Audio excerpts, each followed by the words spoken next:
से go through कर रहे अपने ये पढ़ ही लिए थे कि एक एग्रीकल्चर इनकम को 3 कैटेगरी में डिवाइड किया डेफिनेशन को।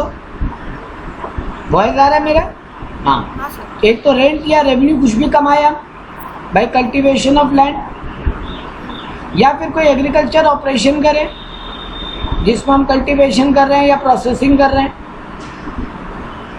और फिर उसको आगे बेच दे रहे हैं, या फिर अगर कोई कनेक्टेड हाउस या बिल्डिंग है जिसको हम भाड़ा पे दिए और उससे भी इनकम कमा रहे हैं, ये सब मेरा एग्रो इनकम है। ये बात आपका डेफिनेशन पढ़ाता है आपको। फिर आपका डेफिनेशन आपको बताता है कि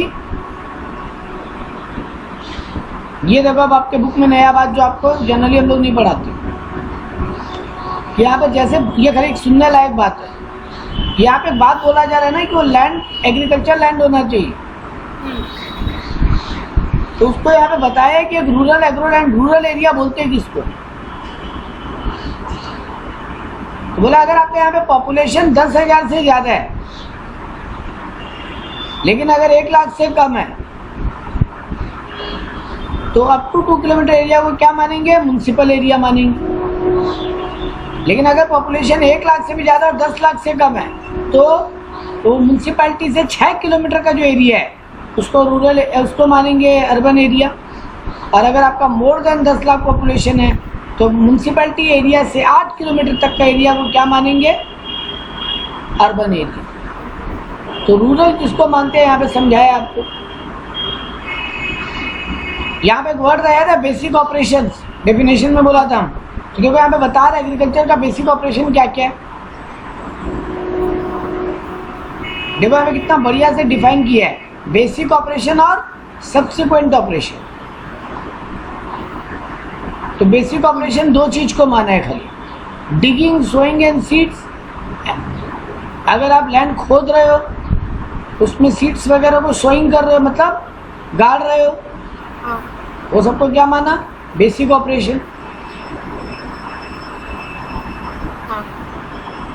और सब्सिक्वेंट ऑपरेशन किसको माना? उसको काटना, ट्यूनिंग करना। तो खाली अगर आप सब्सिक्वेंट ऑपरेशन कर रहे हो तो उसको एग्रो इनकम नहीं मानेंगे, लेकिन खाली बेसिक कर रहे हो तो उसको इनकम मानेंगे। देखो यहाँ कितना बढ़िया चार्ट बनाया आपका बुक। बोला अगर आप पहले बेसिक ऑपरेशन करते हो वो income exempted from income is exempted है, लेकिन अगर खाली सब्सिक्वेंट करते हो तो इनकम इज नॉट एग्जेम्प्टेड है, और बोथ करते हो तो इनकम इज एग्जेम्प्टेड। ठीक बात है? देखो यहाँ पे सब्सिक्वेंट ऑपरेशन को ढंग से एक्सप्लेन किया, जहाँ पे आप फॉस्टर करते हो ग्रोथ को, प्रिजर्व करते हो प्रोडक्ट्स को, उसको फिट टू सेल करते हो, मार्केट में बेचने लायक बनाते हो। और ये सारा परफॉर्मेंस कब कर रहे हो? जमीन से काटने के बाद। तो काटने के बाद जो प्रोसेसिंग होता है सिर्फ वही काम है आपका, तो फिर उसको एग्रो इनकम नहीं माने। ठीक बात? ये सब बात आपको बीकॉम लेवल पे नहीं पढ़ाते। देखो यहाँ बोला मेयर बेसिक ऑपरेशन है तो एग्रीकल्चर एक्टिविटी है, लेकिन ओनली सब्सिक्वेंट ऑपरेशन है तो एग्रो एक्टिविटी नहीं है, और दोनों मिला के है तो वो एग्रो एक्टिविटी है। यही बात ऊपर चार्ट में समझा, यही बात यहाँ पे लिख दिया। ठीक है? आपको बेटा जी ये याद करने का कोई जरूरत नहीं है कि बेसिक ऑपरेशन में क्या क्या आता है और सब्सिक्वेंट में क्या क्या आता है, ये इतना रटने का दरकार नहीं है। लेकिन ये पता होना चाहिए कि ओनली बेसिक को एग्रो इनकम मानते हैं लेकिन ओनली सब्सिक्वेंट को नहीं मानते, और अगर हम दोनों परफॉर्म करें तो उसको एग्रो इनकम मानते हैं, मतलब वो टैक्स एग्जम्प्टेड हो जाता है। क्योंकि आपको एग्जाम में ना ये गेस करने नहीं देगा ये बेसिक है कि सब्सिक्वेंट है, बट एग्जाम में बोल देगा ये बेसिक एक्टिविटीज, आप बताओ। बोलो हाँ एग्रो इनकम माने कि नहीं माने। फिर तो यहाँ पे ये तो पढ़े थे 8 आइटम। कमर्शियल क्रॉप उगाना, फ्लावर्स एंड क्रीपर्स उगाना, पॉट में फ्लावर्स उगा के बेचना, प्लांट उगा के बेचना, इंटरेस्ट में पार्टनर को कोई रेम्यूनरेशन या इंटरेस्ट मिले, और रेम्यूनरेशन का मतलब ये होता है salary commission. Income by arising sale of trees, अगर आप रीप्लांटेशन करते हो और उस पर सब्सिक्वेंट ऑपरेशन करते हो, मतलब अपने आप नहीं उगाया तब एग्रो इनकम मानेंगे। इंश्योरेंस कंपनी से अगर टी गार्डन को हेलस्टॉर्म से नुकसान हो तो उसका कॉम्पनसेशन को एग्रो इनकम मानेंगे। ग्रेजिंग ऑफ कैटल के लिए हम जमीन देकर उससे फीस कमाते हैं, एग्रो इनकम मानेंगे। और अगर आप कोई सीडलिंग्स या सैपलिंग्स उगाते हो एग्रो इनकम मानेंगे। इसको नहीं मानेंगे पड़े थे। एम्प्लॉय को कोई सैलरी मिले एग्रो बिजनेस से, कंपनी से डिविडेंड मिले जिस कंपनी का काम एग्रो का है, नमक उगाना, fisheries, poultry farming, dairy farming, breeding and rearing of life stock, money lender को इंटरेस्ट मिलना, किसान को वो लोन पे पैसा दिया है और उसका ब्याज कमा रहा है। अगर कोई क्रॉप उगने के बाद सिर्फ बेचने का काम कर रहा है, माइनिंग से जो रॉयल्टी आता है, डायरेक्टर एमडी को जो रेम्यूनरेशन मिलता है, शुगर केन को कन्वर्ट करते हैं जो जैगरी में, कन्वर्जन के प्रोसेस को एग्रो इनकम नहीं मानते। अगर आपको एग्रीकल्चर लैंड से कोई इंटरेस्ट मिल रहा है, एरियर रेंट का, लेट भाड़ा मिला इस बात का ब्याज मिल रहा है, भाड़ा एग्रो इनकम है, लेकिन लेट भाड़ा मिलने पे जो ब्याज मिला वो एग्रो इनकम नहीं है। अगर लैंड आउटसाइड इंडिया है तो फिर भले कुछ भी हो वो एग्रो इनकम नहीं है। कोई अगर आदमी एग्रो लैंड बेच के पैसा कमा रहा है वो एग्रो इनकम नहीं है। Water for agriculture operation provide करते हैं उसका पैसा कमाते हैं, एग्रो इनकम नहीं है। स्पॉन्टेनियस अपनी आप घास उग गया, एग्रो इनकम नहीं है। ठीक बात। फिर पार्टली एग्रो और पार्टली नॉन एग्रो का ट्रीटमेंट क्या होता है ये भी पढ़े थे सर। अगर growing and manufacturing of T है 60% एग्रो 40% नॉन एग्रो। अगर ग्रोइंग एंड मैन्युफैक्चरिंग ऑफ रबड़ है 65% 35%। अगर कॉफी का काम करते हो यही ग्रोइंग एंड मैन्युफैक्चरिंग और सिर्फ ग्रोन एंड कर्ड करते हो और कुछ नहीं करते हो। लेकिन अगर आप ग्रोइंग, कर्ड एंड रोस्टेड तीनों करते हो। अच्छा एक बात बोलो, यहाँ पे बहुत बड़ा मजेदार एक काम कर रहा है, ग्रोइंग एंड मैन्युफैक्चरिंग लिखा है सब में। तो सिर्फ अगर उगाते हैं तो क्या होता? तो 100% एग्रो। Very good. सिर्फ अगर मैन्युफैक्चरिंग करते हैं तो पूरा नॉन एग्रो। हाँ, ये बात समझना। ठीक है।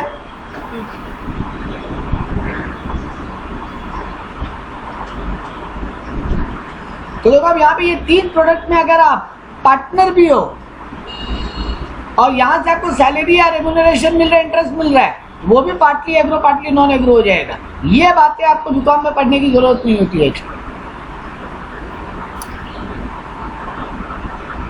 नॉर्मली आप पढ़ लिए ना कि एग्रीकल्चर बिजनेस से सैलरी या इंटरेस्ट मिलता है पार्टनर को तो एग्रो इनकम है। लेकिन अगर ये 3 प्रोडक्ट है बेटा, टी, कॉफी, रबर, तो फिर उसका वो इनकम भी 60-40 या 65-35 या 75-25 में बढ़ जाए। ठीक बात। तो ये एक एक्स्ट्रा बात आपको बीकॉम में नहीं पढ़ने मिलती, क्योंकि बीकॉम में इतना डीप क्वेश्चन नहीं लेके जाता, लेकिन आपको प्रोफेशनल लेवल में पूछ सकते हैं। अब वो एक्स्ट्रा बात पढ़ते हैं जो बीकॉम में पढ़ाते ही नहीं। सर अदर केस में क्या होगा? ये 3 प्रोडक्ट तो समझ में आता है, बट दुनिया में ये 3 ही प्रोडक्ट नहीं है जिसमें मैन्युफैक्चरिंग एंड ग्रोइंग दोनों होता हो। सर कॉटन है एक एग्जाम्पल, जूट है एक एग्जाम्पल, यहाँ पे ये दोनों काम भी होते हैं।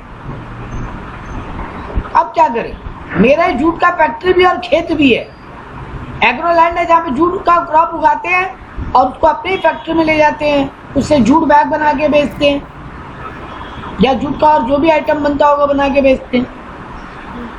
तो सर वहाँ पे क्या होगा? तो देखो यहाँ पे क्या पढ़ाया, बोला any other case computing agro income from a business having both agriculture and as well as non agriculture income. तो आपको 3 स्टेप दिया गया। Assessee is required to prepare 2 PL statement, 1 for agro and other for non agro. मतलब आपको अपने books में 2 PL बनाना पड़ेगा। ठीक है। वैसे ही आपको एग्रो एक्सपेंसेस को एग्रो प्रॉफिट में डेबिट करना पड़ेगा और नॉन एग्रो एक्सपेंसेस को नॉन एग्रो प्रॉफिट में डालना पड़ेगा। मतलब सीधा बात है, दो ट्रेडिंग पीएल बनाना पड़ेगा आपको अलग अलग, हाँ, आपको सेपरेट डिटेल रखना पड़ेगा, ये बोलना चाह रहे हैं। लेकिन यही टी कॉफी रबर में सेपरेट डिटेल रखने का कोई जरूरत नहीं है। No apportionment expenditure related to composite business of agro non agro is fully charge to non agriculture business. देखो क्या बोल रहा है, अगर ऐसा कोई खर्चा है जिसका बंटवारा पॉसिबल ही नहीं, वो एग्रो नॉन एग्रो दोनों के लिए हो रहा है, हाँ, और उसका कोई सेपरेट, देखो सेपरेट पता है, दोनों को अलग अलग पीएल में डाल दो। लेकिन जहाँ हाँ। सेपरेट नहीं पता वहां क्या करे, उस खर्चा को पूरा का पूरा नॉन एग्रो इनकम में डालो। मतलब वो खर्चा एग्रीकल्चर में माइनस करने मिलेगा ही नहीं। समझा मेरा बात? हाँ, ये वाला काम करने बोला है। फिर बोला market value of any agriculture produce which is utilised as a raw material in such business, तो उसका ट्रीटमेंट कैसे होगा? Details for agro business and expenditure for non agro business. देखो क्या बोल रहा है, देखो बेटा जी, अगर हम जूट उगाते हैं हाँ, और थोड़ा जूट बाहर बेच देते हैं और थोड़ा जूट को अपनी फैक्ट्री में यूज कर लेते हैं आगे जूट का बैग बनाने में, तो जो जूट हम बाहर बेच दे रहे हैं उसका तो अलग से ट्रेडिंग पीएल मेंटेन होगा। हाँ, लेकिन जो जूट मेरी ही फैक्ट्री में लग जा रहा है उसका अलग से ट्रेडिंग पीएल मेंटेन करना बहुत मुश्किल है ना? हाँ, तो गवर्नमेंट बोलता है मेंटेन करना पड़ेगा, और जो तुम अपने ही फैक्ट्री में डाले हो ना जूट, अपने उस जूट बिजनेस में उसको सेल मान लो, और वो जो jute manufacturing bag manufacturing business है, फैक्ट्री है, उसमें उसको एक्सपेंडिचर के रूप में मान लो। ठीक है, एक और बार रिपीट कीजिए। सुनो मेरा बात, एक एग्जांपल देते हैं। ये देखो यहाँ पे, पहले सुन लो फिर एग्जांपल करते हैं। मान लो मेरे यहाँ पे जूट हो रहा है, जूट हम 10 लाख रुपया का जूट उगाया, 10 लाख कॉस्ट का। ठीक है, उस 10 लाख कॉस्ट में 8 लाख कॉस्ट वाला जूट हम बाहर बेच दिया 9 लाख में, और 2 लाख का जूट अपने ही फैक्ट्री में हम ले गया, उससे हम जूट बैग बनाएगा। हो ही सकता है? हाँ, हाँ बिल्कुल हो सकता है सर। तो यहाँ पे गवर्नमेंट बोल रहा है ये जो 2 लाख कॉस्ट का जूट है इसका मार्केट वैल्यू निकालो, मार्केट वैल्यू, ठीक है, और उसको तुम मान लो अपने बिजनेस को बेच दो। तुम 2 पीएल बनाओ, एक मैन्युफैक्चरिंग का पीएल और एक ग्रोइंग का पीएल, मतलब एक एग्रो बिजनेस का पीएल, एक नॉन एग्रो बिजनेस का पीएल। अब ये जो 2 लाख का मार्केट वैल्यू, ये 8 लाख का मार्केट वैल्यू निकाल लीजिए ना। 8 लाख का माल 9 लाख में बेचे, तो 2 लाख का माल कितना में बेचते? इसका मार्केट प्राइस क्या होता? 8 लाख 9 लाख डिवाइडेड बाई 8 तो इंटू 2 तो 2.25 लाख होता। तो इतना रुपया तुम अपने एग्रो बिजनेस के लिए सेल की तरह मान लो, और मैन्युफैक्चरिंग बिजनेस में उसको परचेज की तरह मान लो। समझे? हाँ, हाँ, अभी समझ में आया। तो देखो इसका एक सम देखते हैं, बेटर पिक्चर समझ में आ जाएगा एक बार में। और फिर एक और बात बचेगा और ये चैप्टर मोटा मोटी खत्म, मोटा मोटी क्या पूरा ही खत्म। तो यहाँ पे बोला कल्टीवेशन ऑफ शुगर केन, ये other than T coffee rubber है। तो हाँ सर, टी कॉफी रबर होता ना तो अब ये ड्रामा ही नहीं करते, आप उसका टोटल इनकम का 60-40 बांट लेते, है ना? जो भी परसेंटेज होता, टी में 60-40, रबर में 65-35, और कॉफी में अगर ग्रोन एंड कर्ड ओनली तो 75-25, ग्रोन कर्ड एंड रोस्टेड है तो 60-40। लेकिन सर शुगर केन नहीं है, तो अब देखो यहाँ बोला आप 5000 टन शुगर केन उगाए और उसका कॉस्ट कितना पड़ा आपको उगाने का? 10 लाख रुपए। 10 लाख। उसमें से आप 1000 टन शुगर केन मार्केट में बेच दिए 3 लाख रुपए में, बचा हुआ 4000 टन आप अपनी मैन्युफैक्चरिंग में यूज कर लिया। आपका चीनी का फैक्ट्री है, आप शुगर मिल भी चलाते हो, 4000 टन वहां पे यूज कर लिए। ठीक है।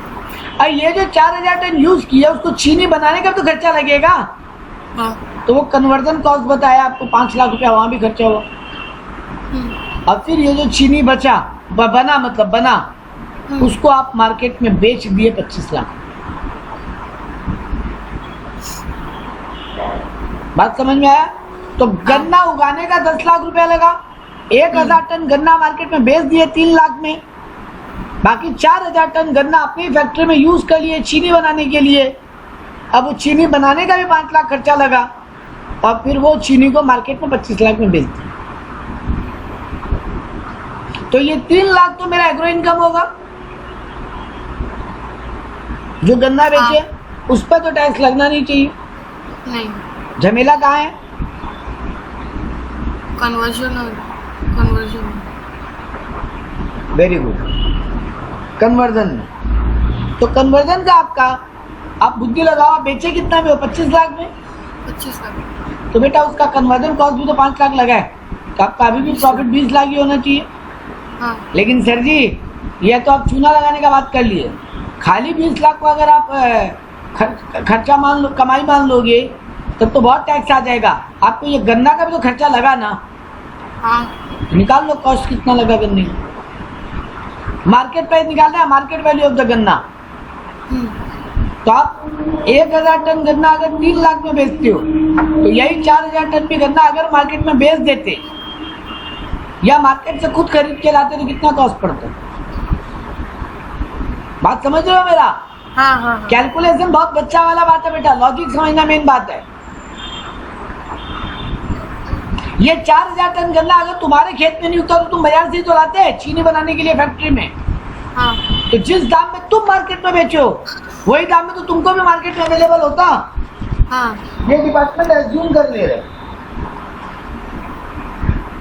तो सही तो 12 लाख होगा। हाँ सही तो एज्यूम कर रहे सर। 3 लाख रुपया लगा अगर 1000 टन गन्ने का, तो 4000 टन गन्ने का 12 लाख लगता। तो सर जी यहाँ पे हमको 8 लाख का ही प्रॉफिट हुआ।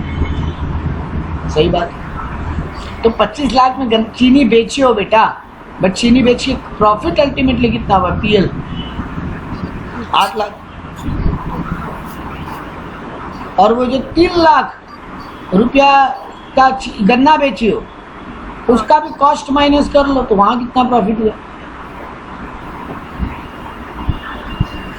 5000 टन गन्ना उगाने का 10 लाख लगता है तो 1000 टन गन्ने का कितना होगा? यहाँ खाली कॉस्ट माइनस होगा बेटा। अच्छा। 5000 टन गन्ने का 10 लाख रुपया लगा, हाँ। तो 1000 टन गन्ने का कितना होगा? 10 लाख में 5 लाख इंटू 1000। हाँ 2 लाख। नहीं। हाँ 2 लाख सही है। हाँ 2 लाख। तो आपका 1 लाख का यहाँ प्रॉफिट हुआ। एग्रो इनकम हुआ आपका 1 लाख, नॉन एग्रो इनकम हुआ आपका 8 लाख। हिसाब से एग्रो इनकम टैक्सेबल नहीं है नहीं। और नॉन एग्रो इनकम पे टैक्स लगेगा। यहाँ तक का बात क्लियर है? क्योंकि अब तक हम एक बात थोड़ा सा मतलब झूठ बोला है, मैं झूठ नहीं बोला, बट अगर आपको फ्लैट लग रहा है ना एकदम कि 1 लाख को पूरा भूल जाए और 8 लाख पे टैक्स कैलकुलेट कर ले तो गलती है सर। अभी भी क्या है, अब गवर्नमेंट बोलता है इस पर टैक्स कैलकुलेट कैसे होगा उसका भी एक तरीका है। तो आप इस चैप्टर में 4 बात सीखते हो। किसको एग्रो इनकम माना, डेफिनेशन क्या है, कौन कौन से आइटम को एग्रो इनकम मानते हैं और कौन कौन से टाइप के इनकम को एग्रो इनकम नहीं मानते। ये सेकंड केस पढ़े आप। थर्ड आप पढ़े कि टी कॉफी रबर के केस में इनकम एग्रो नॉन एग्रो में कैसे बटेगा और अदर आइटम के केस में कैसे बटेगा,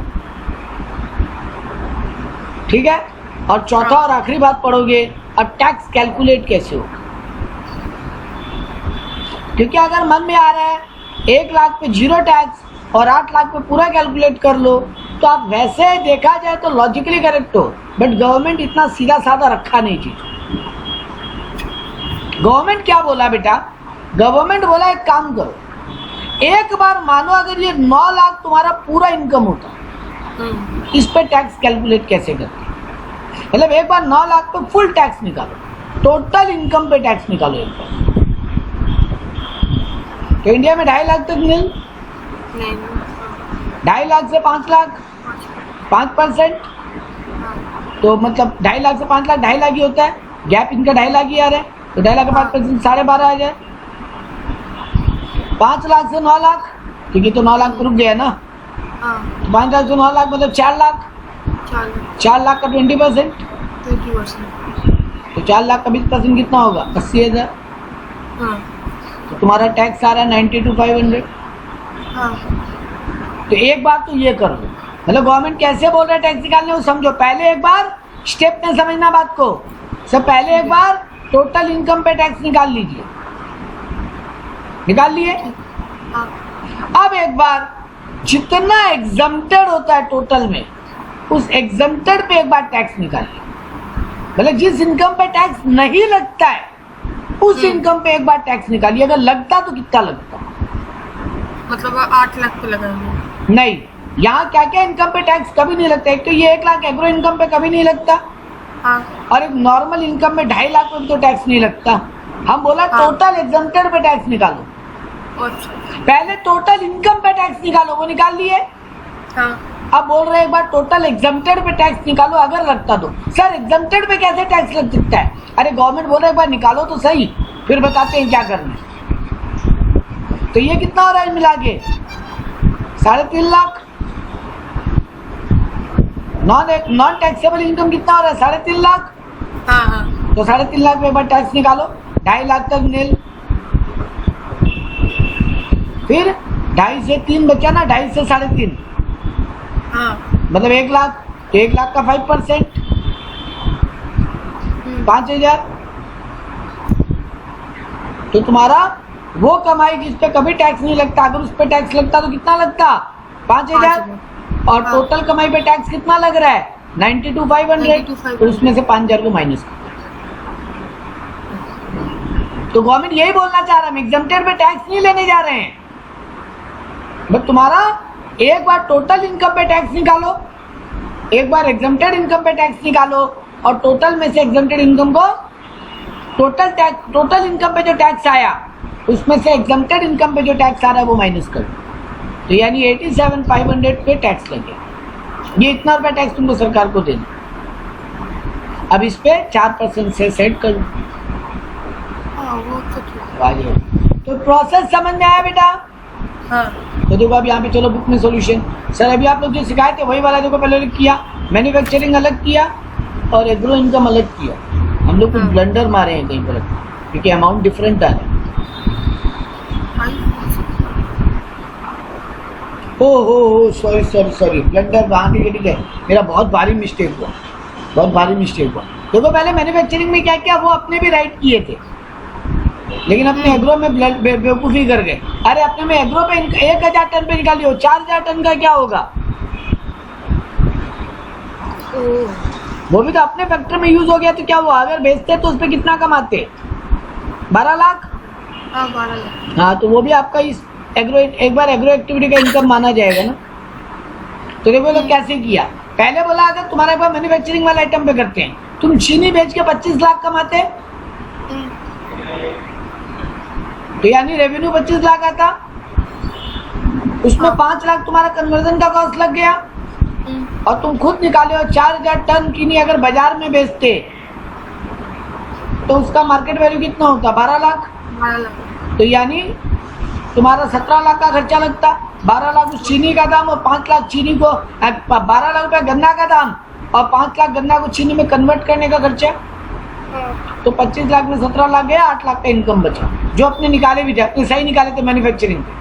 हाँ बट एग्रो में देखो क्या बोला, 3 लाख का गन्ना तो तुम बाजार में बेच ही दिए, और ये जो 12 लाख अपनी फैक्ट्री में यूज किए, ये अगर बेचते बाजार में तो यहाँ से 12 लाख आता, हाँ यानी तुम 15 लाख रुपया कमा सकते थे अगर खाली गन्ना बेचते। हाँ उसका मैन्युफैक्चरिंग कॉस्ट तो 10 लाख दिया हुआ है टोटल गन्ने का, हाँ। तो मतलब तुमको एग्रो इनकम भी 5 लाख। अब जो काम करना तो ये करना था, 8 और 5 13 लाख पे एक बार पूरा टैक्स निकालते। चलो इसको ठीक करते हैं, तो हम क्या बोलते हैं, मेरा 13 लाख टोटल इनकम हो रहा है, 5 लाख जिसमें से एग्रीकल्चर और 8 लाख नॉन एग्रो। ये समझ में आया दोनों कैसे निकला? हाँ हाँ आपने क्या ब्लंडर किए थे सर? आप 1000 टन चीनी जो बेचे, गन्ना जो बेचे, उसका तो आप ले लिए कहानी, लेकिन जो गन्ना आपके फैक्ट्री में यूज हुआ वो भी तो आपका एक तरीके से बिका ही है। हाँ तो उसका भी आप अगर गन्ना बेच लेते डायरेक्ट, कितना में बेचते? 12 लाख में, तो वो भी आपका इनकम माना जाएगा। तो 3 लाख गन्ना एक्चुअली में बेचिए और 12 लाख का गन्ना अगर बिकता, तो अगर अपने फैक्ट्री में यूज नहीं करते तो बेचते, तो आपका टोटल गन्ना से 15 लाख का कमाई आ सकता था। 10 लाख बनाने का खर्चा लगा है तो 5 लाख आपका एग्रो इनकम हो जाएगा। ठीक है, अब आप मान लिया आपका 13 लाख इनकम आ रहा है। अगर फुल 13 लाख टोटल इनकम पे अगर टैक्स लग जाता तो कितना लगता? 2.5 लाख तक नील, है ना? 2.5 लाख से 5 लाख पे 12,500, 5% के हिसाब से। 5 लाख से 10 लाख पे, 5 लाख के ऊपर 20%, मतलब 1 लाख। 5 लाख से 10 लाख का डिफरेंस कितना होता है? 5 लाख। 5 लाख का 20% 1 लाख होता है। और फिर 10 लाख से लेके 13 लाख यानी 3 लाख पे 30%, तो 3 लाख का 30% 90,000, तो आपका टोटल टैक्स बनता 1,02,02,500। ठीक बात, यही बनता ना? हाँ 1,90,000 प्लस 10, 2 लाख, 2,02,500।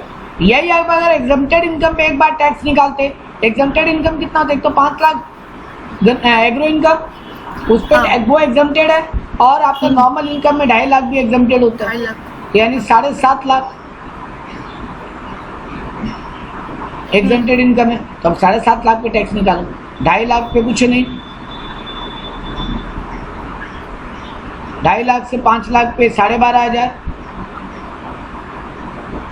और 5 लाख से लेके 7.5 लाख तक, यानी और 2.5 लाख, 2.5 लाख का 20%, 50,000। ठीक है, तो आपका टोटल टैक्स का एग्जम्पशन आ रहा है 62,500। अब इसमें से माइनस कर दो, 2,02,500 माइनस 62,500, 1,40,000।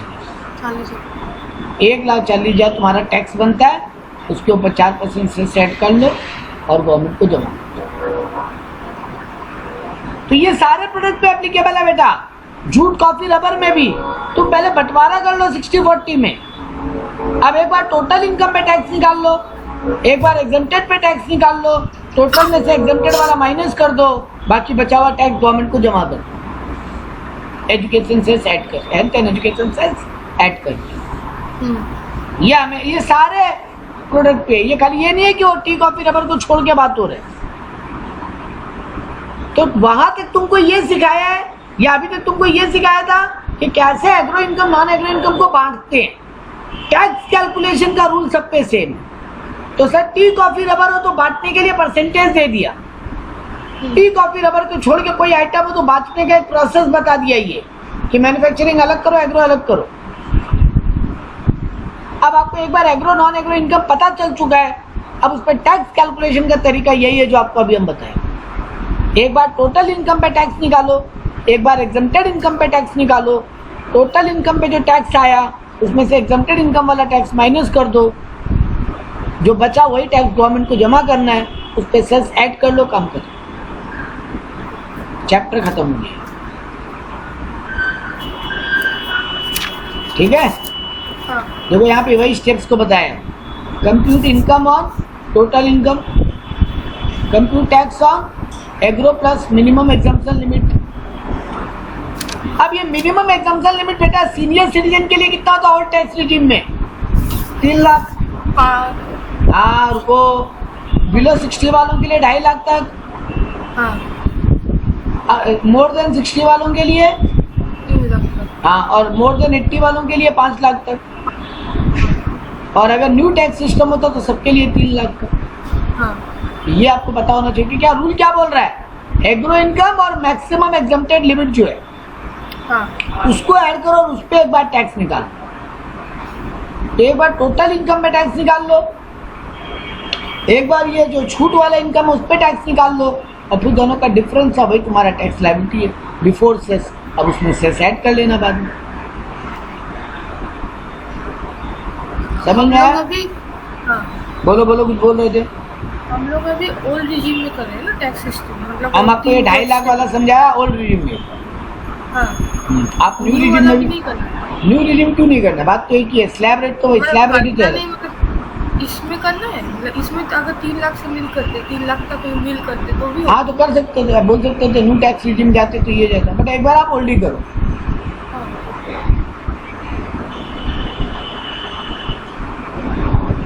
ठीक है। हाँ लेकिन एक बढ़िया बात बोलता है, अगर कोई आदमी का एग्रो इनकम 5,000 से भी कम आ रहा है तो वो फिर पूरा डायरेक्ट माफ है।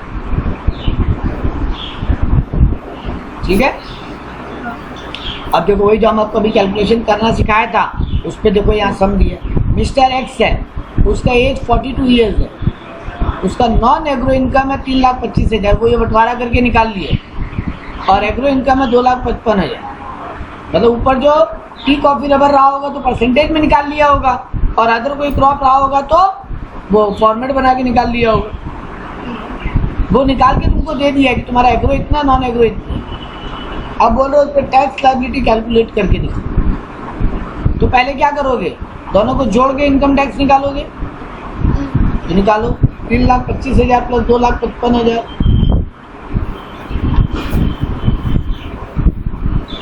5,80,000। तो 5,80,000 में से पहला 2.5 लाख तक नील, 2.5 लाख से लेके 5 लाख तक 12,500, और 5 लाख से 5,80 हुआ ना ये, तो और 80,000 पे 20%, तो 80,000 का 20% कितना आएगा?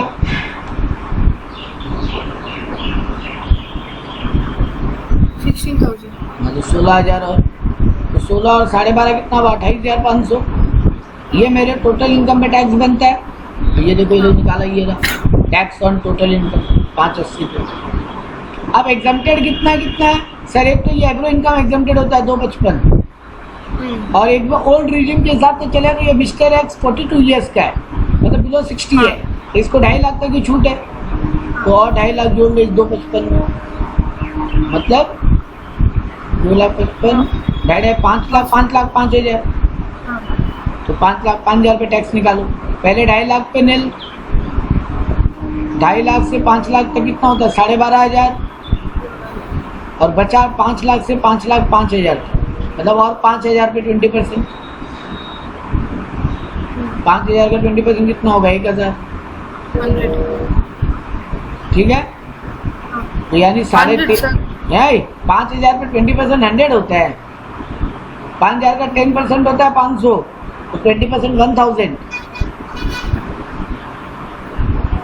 क्या? हाँ तो यहाँ पे 13,500 तुमको टैक्स माफ होगा। तो देखो वही किया, 13,500 लेस किया, मतलब माफ करवा लिया उतना।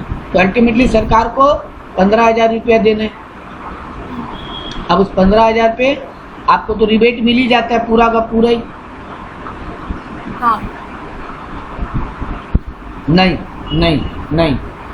ये आदमी को, हाँ यहाँ पे एक नया चीज सीखने लायक था, सॉरी, क्योंकि ये आदमी का नॉन एग्रो इनकम 5 लाख के नीचे है, इसलिए इसको रिबेट मिलेगा। क्योंकि रिबेट का रूल क्या है? जिनको 5 लाख तक इनकम उनको रिबेट मिलता है खाली। लेकिन सर इसका तो टोटल इनकम देखेंगे तो ये तो 3,25,000 प्लस 2,55,000, ये तो पहुंच गया आपका 5,80,000 पे। तो इसको तो रिबेट नहीं मिलना था, बट मिलेगा। क्यों? क्योंकि इसका नॉन एग्रो इनकम 5 लाख के नीचे, नॉर्मल इनकम जो टैक्सेबल इनकम होता है वो 5 लाख के नीचे है, तो इसको भी छूट मिलेगा। क्योंकि एग्रो इनकम तो वैसे भी टैक्सेबल नहीं होता है ना, इसीलिए उसको नहीं गिनते जब 5 लाख का लिमिट को गिनते हैं। तो अगर ये 3,25,000 की जगह 5,25,000 होता अदर इनकम, तब फिर इसको रिबेट नहीं मिलती।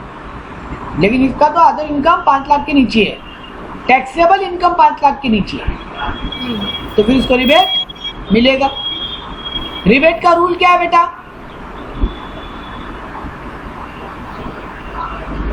क्या है रिबेट का रूल? टैक्स अमाउंट और 12,500 विचेवर इज लोअर, आपको छूट मिलेगा।